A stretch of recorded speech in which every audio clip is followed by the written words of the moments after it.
Сможет ли этот электромобиль заменить настоящий ДВС? И почему даже Porsche внимательно изучает эту машину и хочет заимствовать одну из ее фишек? Сейчас разберемся. И должен признаться, поначалу я тоже был настроен скептически, но когда сел за руль, я был реально поражен. У нас на тесте супер интересная N-ка Hyundai Ioniq 6 N. И сегодня мы испытаем этот спорткар для вас. С Томасом авточувство 4К на весь экран и без купюр. Поехали. Здесь у нас типичный ярко-синий дизайн Hyundai N с красными акцентами в нижней части, и, как вы знаете, существует обычный Ioniq 6, но это модель N. В пике здесь 650 лошадиных сил. Есть лаунч-контроль и кнопка N-Green, своего рода 10-секундный овербуст. Длина кузова составляет 4 метра 94 сантиметра. В базе идут 20-дюймовые диски в черном дизайне, все очень спортивно, тормоза побольше и так далее. И это вытянутые линии крыши. Вы же помните брата Ioniq 5N в кузове хэтчбэк? А здесь у нас седан с неспадающей крышей и огромным фиксированным антикрылом.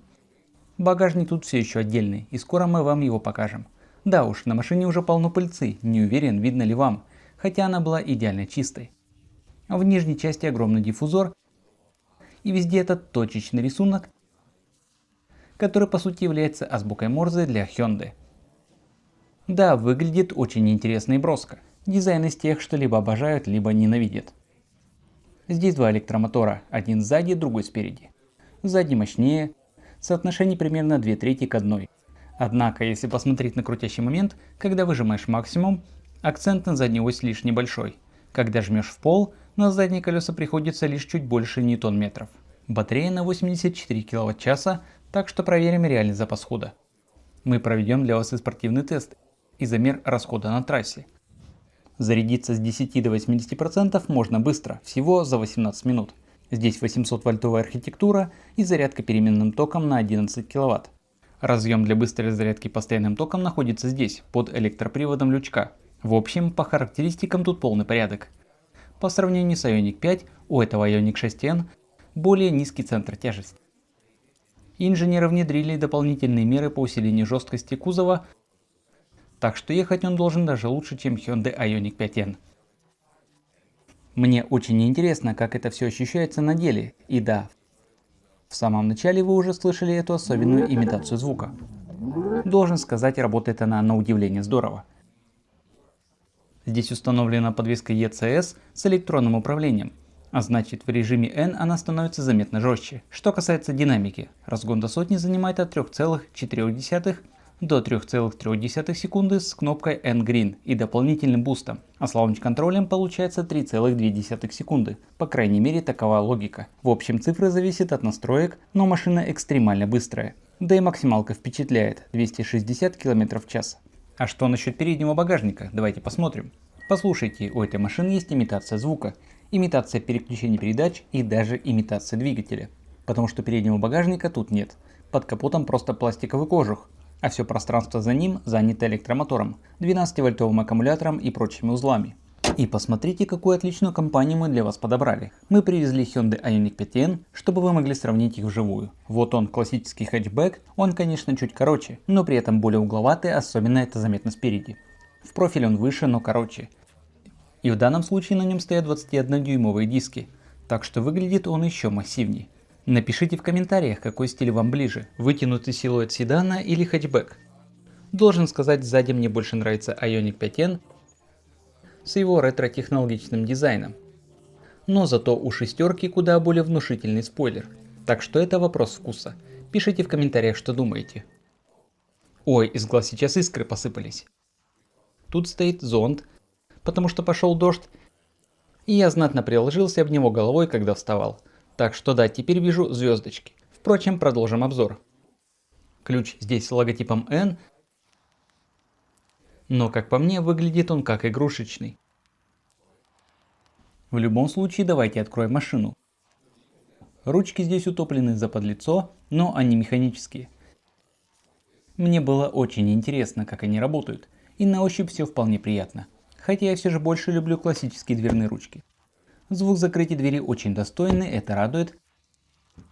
И посмотрим, внутренняя отделка дверей выглядит лаконично. Здесь мягкий пластик, вставки из микрофибры, а за саму панель удобно браться, чтобы закрыть дверь.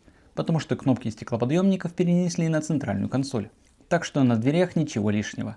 Качество хорошее, в том числе и за дверной ручкой. Хотя нижняя часть панели довольно узкая и сделана из жесткого пластика. На пороге нас встречает накладка в стиле финишного флага и симпатичный коврик с логотипом N. Выглядит эффектно. И обратите внимание на педали и подставку для левой ноги.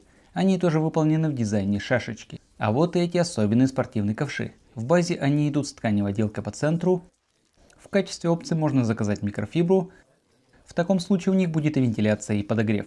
И посмотрите, прямо здесь встроен логотип N с подсветкой. Единственное, чего я не понимаю, внутри у нас микрофибра, а внешняя часть это какой-то микс. Часть элементов из натуральной кожи, часть из искусственной, и совершенно не ясно, что из чего сделано. А ведь они могли легко сделать этот салон полностью без использования кожи животных, ничего при этом не теряя. Как по мне, это упущенная возможность. Что касается комфорта, как по мне, они довольно неудобные. Это жесткие спортивные кресла. Иногда спорт-сиденья бывают очень комфортными, но здесь они прямо-таки зажимают тебя в тиски. Это отлично для гонок, но если вы высокий, то в долгой поездке в них будет не особо уютно. Обычно Ioniq 6 определенно комфортнее, но задача этих кресел плотно вас удерживать. При этом для ковшей они установлены не так уж и низко, я бы сказал, даже высоковато по сравнению с аналогами. Могло быть и хуже. Микрофибра здесь очень приятная, да и в остальном качество сборки просто отличное. Сейчас будет еще много интересного. И кстати, вот вам еще одна забавная фишка. Послушайте, какой звук издает машина, когда ее глушишь. О да, прямо как рок-звезда. Что касается места над головой, то при моем росте 1,89 м запас еще приличный. Потолок отделан очень приятно. Для этой модели можно заказать панорамную крышу, но в подразделении Hyundai N этого делать не рекомендуют из-за лишнего веса и всего такого. Добро пожаловать в кокпит Hyundai Ioniq 6N. И это впечатляет. Конечно, первое, что бросается в глаза, это руль с кучей органов управления и настоящими физическими кнопками. Например, слева круиз-контроль и управление цифровой панелью приборов. Здесь же находится переключатель стандартных режимов движения. Так что тут я могу выбрать обычные режимы, Normal, Eco, Sport и так далее. А с другой стороны кнопка NGB или N-Green Button. Я нажимаю ее во время движения и получаю 10 секунд дополнительного буста, чтобы выжать из машины все 650 лошадиных сил. Разумеется, делать это стоит только в безопасной обстановке. На свободном автобане или на гоночной трассе. Так что будьте с этим осторожны.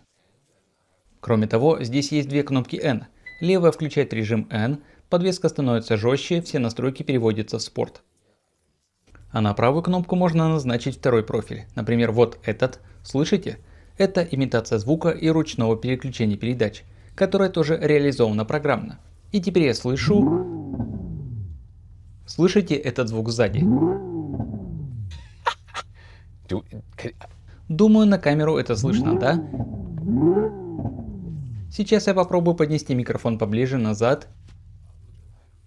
Колеи.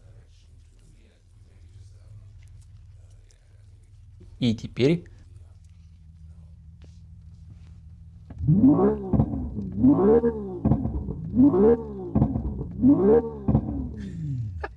Это круто.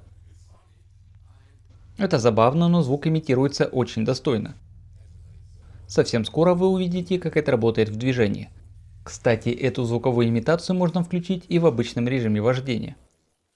Это возможно, просто звук будет не таким громким, как здесь в специальном N-режиме. С этим можно вдоволь поиграть. И вот в этом особом режиме ручного переключения вы можете переключать передачи сами. В остальном подрулевые лепестки отвечают за настройку рекуперации. Первый, второй, третий уровни, iPedal и так далее. Все это настраивается. А вот этот селектор нужен для, собственно, выбора режима движения. Drive, Neutral и Reverse. И вот смотрите, когда я сижу здесь, для меня это превращается в проблему. Я имею в виду мои колени. Если вы выше и сидите дальше, то проблем не будет. Если вы ниже меня, то возможно тоже. Но с моим ростом колено оказывается очень близко к селектору передач. И еще потому, что я не хочу задирать руль, его можно поднять или вытянуть на себя. Это технически возможно, но чтобы руль мне не мешал, его пришлось бы поднять слишком высоко для комфортного вождения. Так что для меня это минус, но это не значит, что так будет у всех. Приятно, что на руле есть яркая отметка на 12 часов в этом фирменном нежно-голубом цвете. Это выглядит круто. Также здесь есть отлично читаемый проекционный дисплей. Управление дворниками вынесено на отдельный рычаг. Далее два экрана по 12,3 дюйма, панель приборов и мультимедийная система. Мне кажется, мультимедиа теперь работает чуть быстрее. И вот здесь, например, управление дефлекторами вентиляции. Качество хорошее. Передняя панель здесь не самая мягкая, но у нее приятная структура. А вот тут расположен декоративный элемент. Бардачок не такой уж маленький, он довольно глубокий. Здесь у нас кнопка для музыки и несколько горячих клавиш рядом с регулятором громкости. Однако сам блок климат-контроля полностью цифровой. Управление скоростью вентилятора расположено удобно, хотя я бы предпочел обычную крутилку. Есть два разъема USB-C, причем на 100 Вт. Площадка для беспроводной зарядки, к сожалению, без вентиляции. Так что телефон там будет греться. Мне очень нравятся отдельные кнопки для подогрева и вентиляции сидений. Классическое управление, к которому легко тянуться. И, как я говорил, кнопки стеклоподъемников теперь находятся на центральной консоли. И кнопки...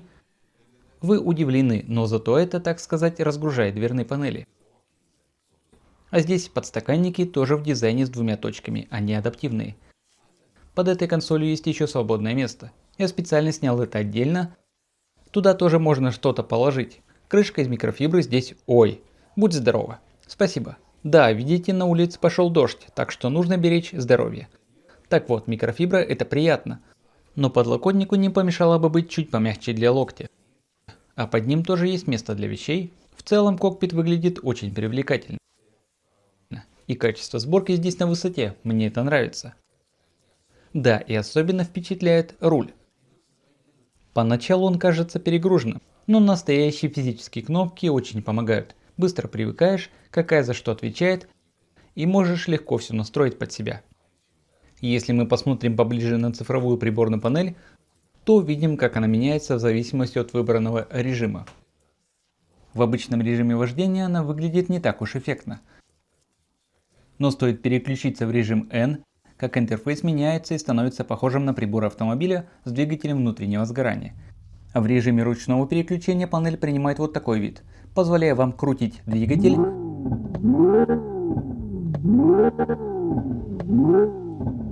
вплоть до срабатывания ограничителя.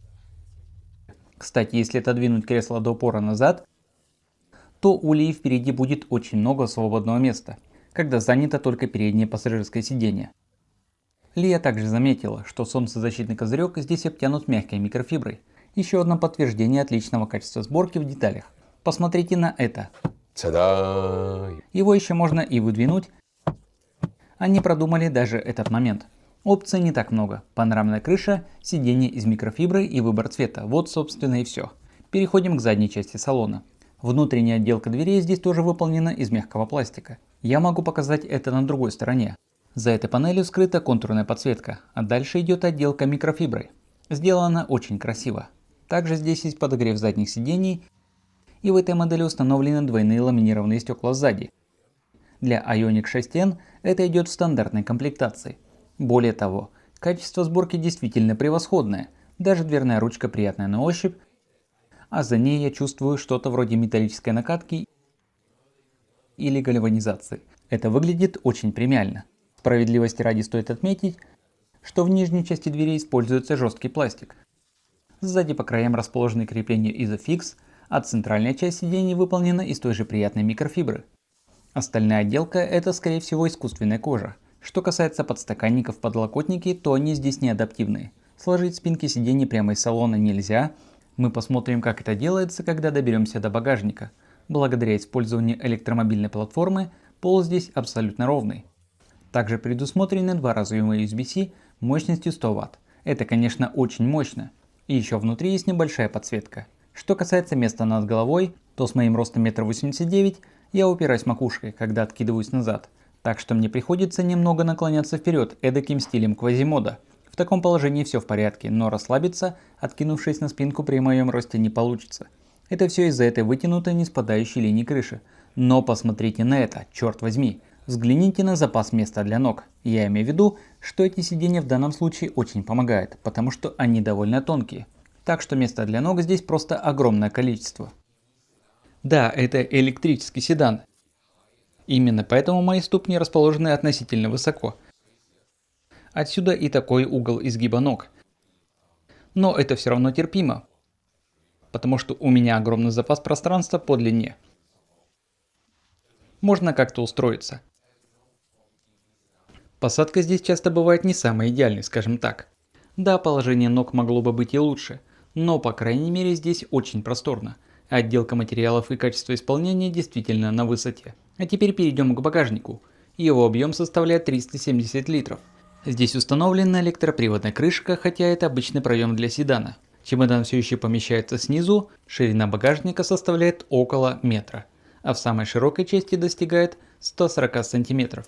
Далее проем немного сужается, и здесь можно заметить дополнительную распорку для усиления жесткости кузова.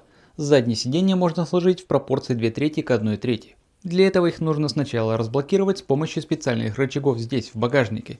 И вот здесь стандартная глубина багажника составляет около 1 метра 10 сантиметров. Так что в эту зону можно просунуть что-то длинное, например, покупки из IKEA или вроде того. И затем, это не сразу заметно, если замерить расстояние до спинки сиденья в том положении, в котором мы ехали, да, вау, почти полная рулетка. Это примерно 1 метр 95 сантиметров. Это определенно очень-очень длинный автомобиль. Единственное ограничение здесь это, конечно, высота, которая составляет около 44 сантиметров. Под фальшполом места совсем немного, смотреть там особо не на что. Так что да, это явное ограничение. Ioniq 5N в этом плане был бы практичней. Но этот автомобиль невероятно длинный, и эти оранжевые элементы для усиления жесткости кузова выглядят действительно впечатляюще. Хорошо, погнали на Ioniq 6R. В обычном режиме все плавно и тихо, но включаем режим N. Нажимаем специальную вторую кнопку N для эмуляции звука. И у меня также активировано ручное переключение передач. Посмотрим, насколько это весело и зацепит ли это настоящих петролхедов. Поехали! Лия просто хотела поправить прическу. Нет, у тебя не получится. Ого, вот это да! Теперь вы понимаете, почему Porsche купили одну из этих машин и так внимательно ее изучали. Вы слышали это на камеру? Это звучит так, будто у нас отстрелы из выхлопной трубы. Плоп-плоп-плоп, где-то сзади. Это безумие, просто безумие. Я имею в виду, это действительно сделано очень качественно. Вот переключаюсь вниз, и это на самом деле очень весело. Если честно, подвеска ECS в режиме N тоже настроена на жесткий лад. Ощущения действительно такие, будто едешь на бензиновом автомобиле. Я не могу в это поверить. Даже для пассажира это просто безумие, с ума сойти. И я должен сказать, сегодня у нас, как видите, идет дождь. Для теста это на самом деле даже хорошо, потому что можно по-настоящему почувствовать поведение машины, в том числе работу системы полного привода. В режиме N нужно быть осторожным. Система стабилизации ESC переходит в режим спорт, становится немного скользко, так что перебарщивать не стоит. Но это позволяет быть машине чуть более живой и подвижной. Вау! И когда переключаешь передачу, ты буквально получаешь мощный пинок в... Это просто безумие. И теперь понятно, почему Porsche приобрели один из таких автомобилей. Детально его изучили, и почему они совсем скоро представят свою адаптацию этой технологии в Taycan. Потому что это реализовано действительно очень-очень круто. Все это работа софта. Но прописан он просто великолепно. Я правда не могу в это поверить. Все настолько точно, понимаете? Звучит и ощущается максимально аутентично, чего я никак не ожидал. Ведь когда стоишь на месте и просто газуешь в режиме P... Так, погодите-ка, не выглядит ли это немного жалко? Или что-то в этом роде. Но как только вы начинаете ехать и по-настоящему тестировать систему, понимаете, насколько она проработана. Они подобрались максимально близко к ощущениям от реального ДВС. Конечно, это не полноценная механика, а скорее похоже на работу современного автомата.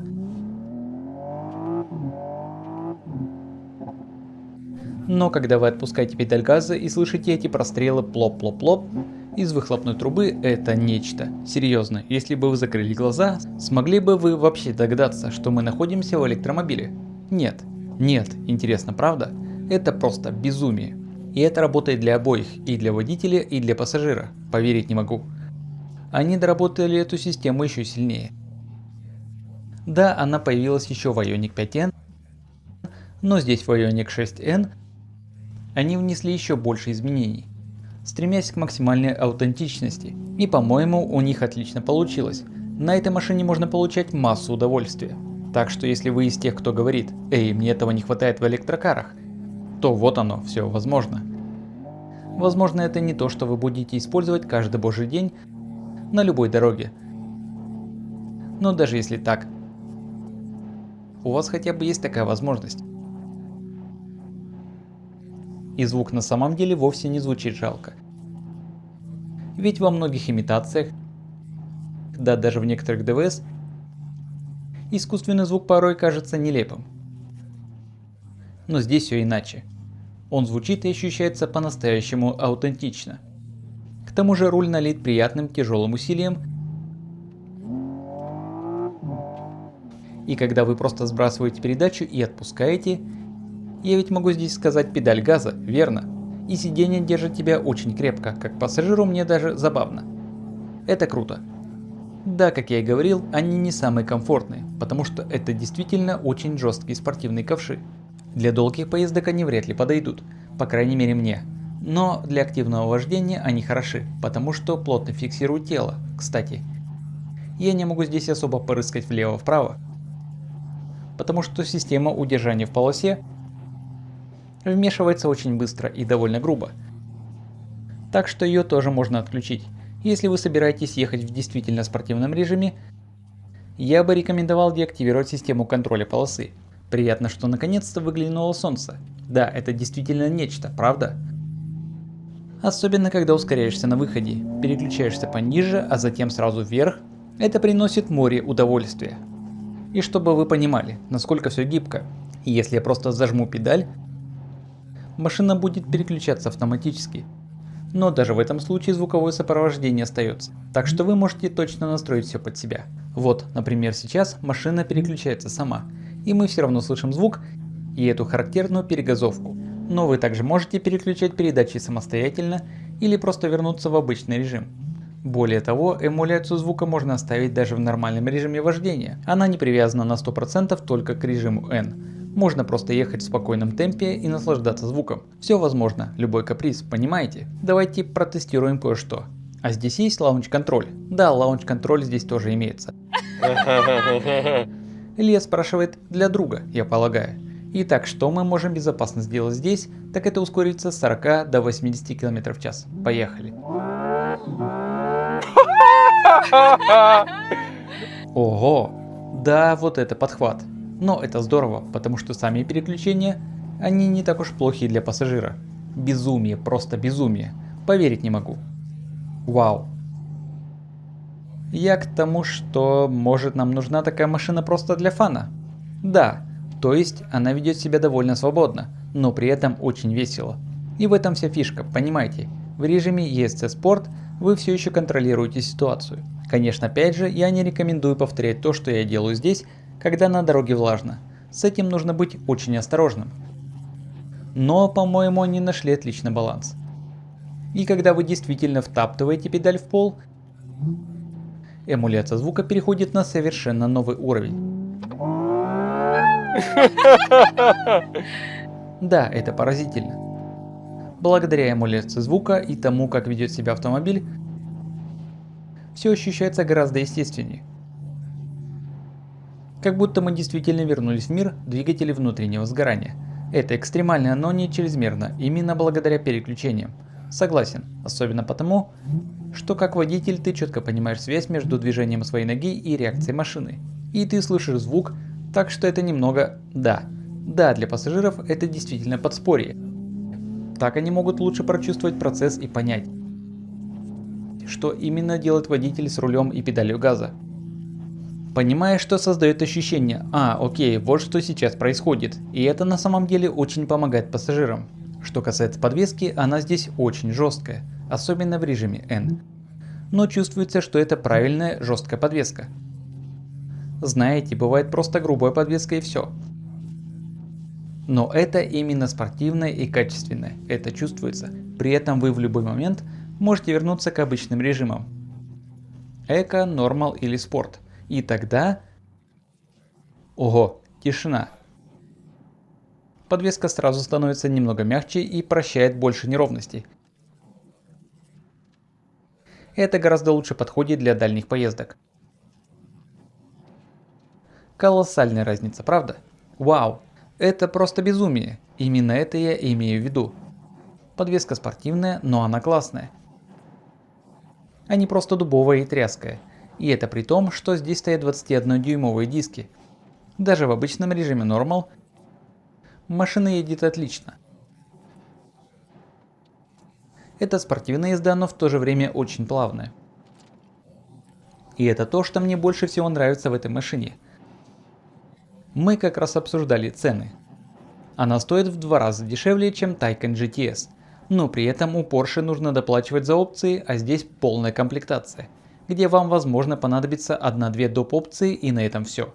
Но если сравнивать с базовым Taycan, разница составляет всего около 20-30 тысяч. Хотя будем честны, хорошо укомплектованный Taycan, даже базовый, снова увеличивает этот разрыв до 50-60 тысяч. Тем не менее, это все равно дорогой автомобиль. Но он ощущается очень изысканным, и дело не только в качестве сборки, о котором мы говорили ранее. Да, хотелось бы, чтобы они предлагали полностью веганскую версию. Это не составило бы труда, ведь речь идет о паре незначительных деталей. Но сама отделка кнопок и дверных панелей выполнена на высоком уровне. А то, насколько машина тихая, когда все спортивные звуки отключены, она кажется невероятно утонченной. Точность рулевого управления. Вы буквально чувствуете, что ее настраивали на северной петле Нюрбургринга. Когда я нажимаю на тормоз, все срабатывает очень четко, без мертвых зон в рулевом управлении.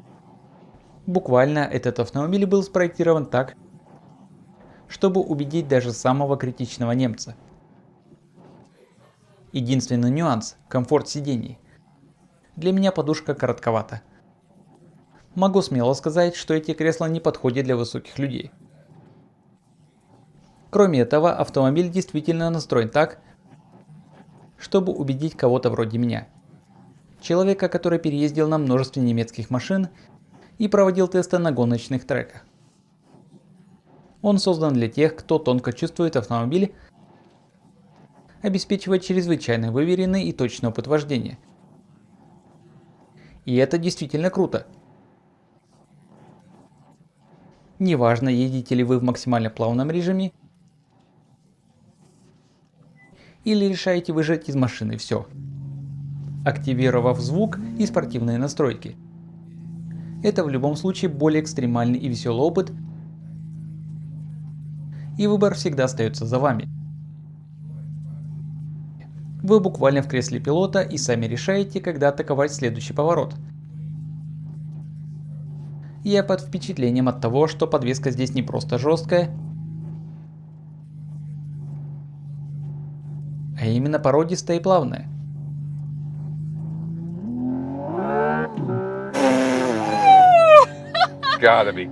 Ого, вы должно быть шутите. Это серьезная альтернатива Porsche, без шуток.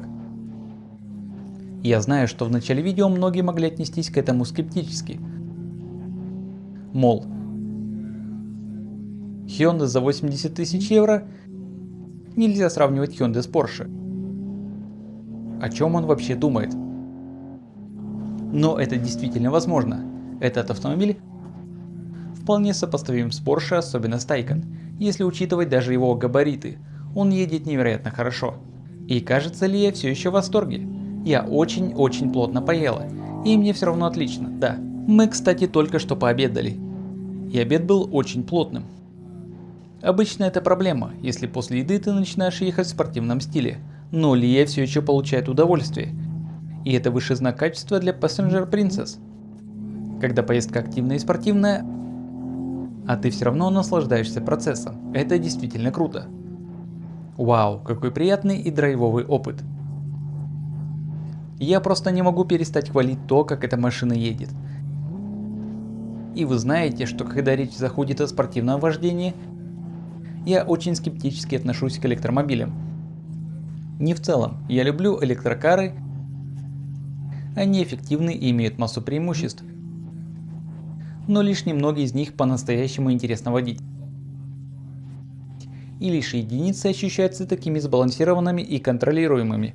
BMW iX3 и новая BMW i3 определенно входят в эту группу.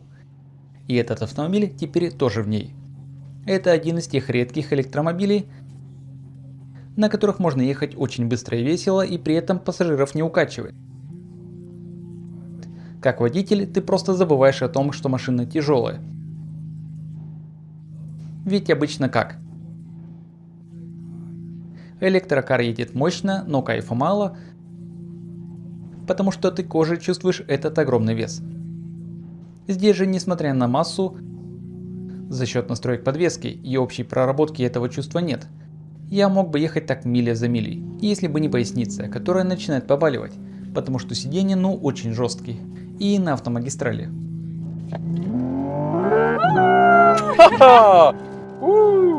Ух, это было ускорение с 60 до 100 км в час. Очень круто, правда? Так что это, так сказать, еще и гонщик для автобанов. Довольно круто. И здесь на скорости 100 км в час машина идет очень стабильно, и если захотите, тихо. У нас установлены двойные ламинированные стекла как спереди, так и сзади. Несмотря на дождь снаружи, в салоне действительно очень тихо. И это большой плюс для дальних поездок.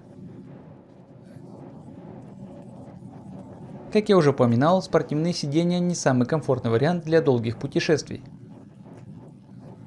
Но в остальном уровень комфорта здесь на высоте. Особенно если переключиться в обычные режимы. Например, в эко. Машина едет плавно, а подвеска... Да, она спортивная, но это хорошая спортивная подвеска. Это значит, что она обеспечивает должный уровень комфорта.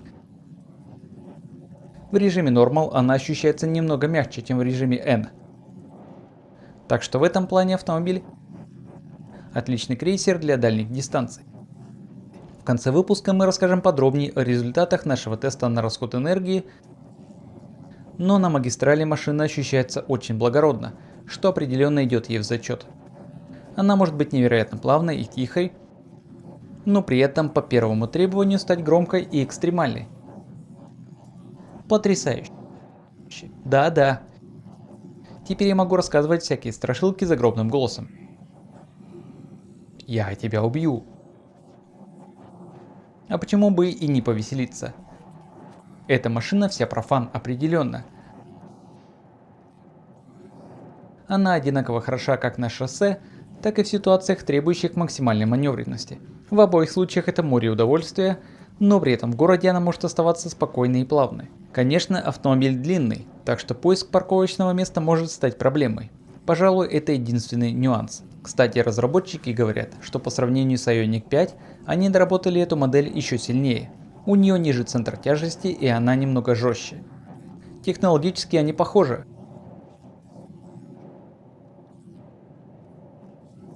Но здесь все выведено на новый уровень. И это очень круто. Я поражен тем, насколько тихо в салоне на скорости 100 км в час. В какой-то момент нам определенно стоит вывести ее на немецкий автобан и протестировать на по-настоящему высоких скоростях у нас дома. Это будет весело. Посмотрите на перестроение на 100 км в час. В обычном режиме вождения все проходит супер плавно и очень стабильно.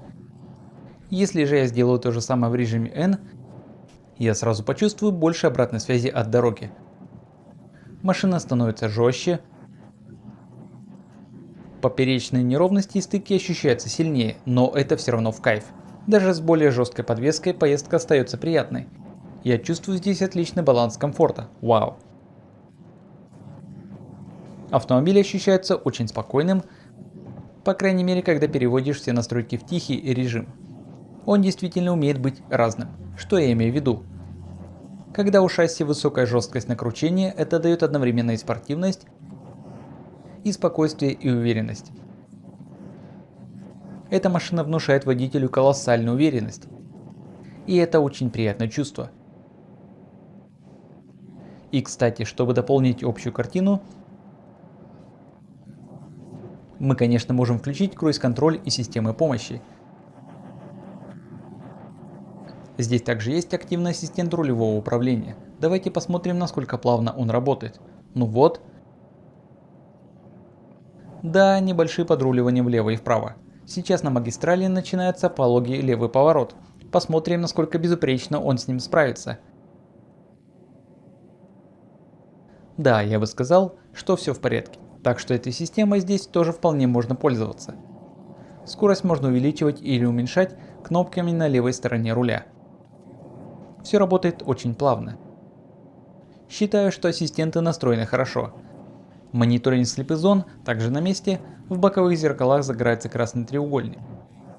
Так что все базовые проверки систем помощи пройдены успешно. Если говорить о стоимости, базовый Ioniq 6 стартует от 46 тысяч евро, в то время как эта версия обойдется в 76 тысяч евро, а с учетом пары доступных опций цена достигает 80 тысяч евро. На первый взгляд может показаться, что разрыв с базовым Porsche Taycan невелик, всего около 20-25 тысяч евро. Однако Porsche в начальной комплектации обычно пустой. Если же подбирать Taycan GTS, который сопоставим с этой моделью по динамике и характеристикам ускорения, то после добавления всех необходимых опций его цена легко окажется в 2 раза выше, чем у Hyundai. Таким образом, даже при своей немалой стоимости, этот автомобиль остается значительно более выгодным приобретением по сравнению с Porsche. Этот автомобиль действительно можно сравнивать с Porsche, поскольку его ходовые качества и управляемость меня просто поразили. Работа проделана на очень высоком уровне. В то же время мы провели тест на расход энергии. При движении по прямой на автомагистрали со скоростью 100 км в час показатели составили около 20 кВч на 100 км.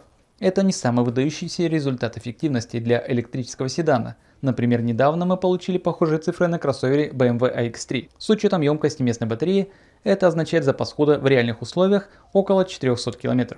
Не только я, но даже инженеры Porsche были впечатлены тем, как в этом автомобиле и в Ioniq 5N реализована имитация переключения передач. В результате они решили внедрить подобную эмуляцию трансмиссии и в Porsche Taycan. Это очень любопытный шаг. Уверен, кому-то это может не понравиться, но я должен сказать, это нужно попробовать самому, чтобы убедиться, что система действительно работает. Честно говоря, я сам такого не ожидал. Сегодняшний тест-драйв подарил крайне интересный опыт, а теперь пришло время взглянуть на другие мощные электрокары.